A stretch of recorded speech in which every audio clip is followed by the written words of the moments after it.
আমাদের প্রিয় নবী হযরত মুহাম্মদ সাল্লাল্লাহু আলাইহি ওয়াসাল্লামের একজন কালো সাহাবী ছিল। সকল সাহাবীদের মধ্যে সেই সবচেয়ে বেশি কালো, কিন্তু নবীজির ভালোবাসায় যারা জীবন দিতে প্রস্তুত সেই সাহাবীও তাদের মধ্যে একজন। প্রিয় নবীও তাকে অনেক ভালোবাসতেন। একদিন সেই কালো সাহাবীকে নবীজি বললেন, তুমি সারাক্ষণ আমার সাথেই থাকো, তাই আমি তোমার কাছে কিছু কথা জানতে চাই। তখন সাহাবী নবীজির কাছে মাথা নিচু করে বলল, হুজুর, আমার জান হাজির আপনার জন্য, আপনি শুধু বলুন কি জানতে চান। তখন নবীজি বলল, তোমার বিয়ের সময় হয়েছে, তুমি কি প্রস্তুত? কালো সাহাবী মাথা নেড়ে বলল, হুজুর, আমি এত কালো, আমার কাছে কে মেয়ে দেবে? নবীজি বলল, তুমি বিয়ে করবে কিনা বলো, তোমার জন্য আমি মেয়ে দেখব। এই কথা শুনে কালো সাহাবী খুশিতে কেঁদে ফেলল আর বলল, হুজুর, আপনি আমার জন্য মেয়ে দেখবেন, আমার কাছে এর থেকে বড় পাওয়ার কি হতে পারে?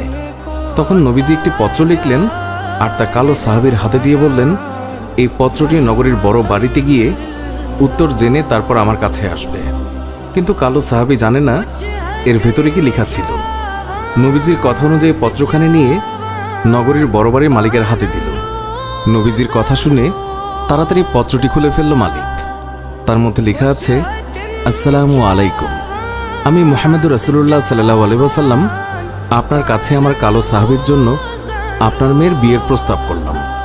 আশা করছি আপনি প্রস্তাব গ্রহণ করবেন এবং আপনার সুন্দরী মেয়ের সাথে আমার কালো সাহাবীর বিয়ে দেবেন।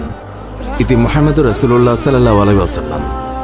বড় বাড়ির মালিক নবীজির কথা শুনে কেঁদে ফেলল। আমার একমাত্র মেয়ে, মদিনায় যাকে সবাই চেনে হুরে মদিনা বলে। কিতাবে আছে মেয়েটি এতই সুন্দর যার জন্য মদিনার সবাই তাকে হুরে মদিনা বলে ডাকত। আমি এখন কি করি? নবীজি বলেছেন, এটাই অনেক আনন্দের কথা, কিন্তু ছেলেটি যে অনেক কালো। বিভিন্ন চিন্তায় মালিক চিন্তিত। কালো সাহাবী বলল, নবীজি কি লিখেছেন? আমাকে বলেছে উত্তর নিয়ে যেতে। মালিক বললেন, নবীজি বলেছেন তোমার সাথে আমার মেয়েকে বিয়ে দেওয়ার জন্য। তখন মালিক সাহাবীকে বললেন, বাবা, তুমি এখন যাও,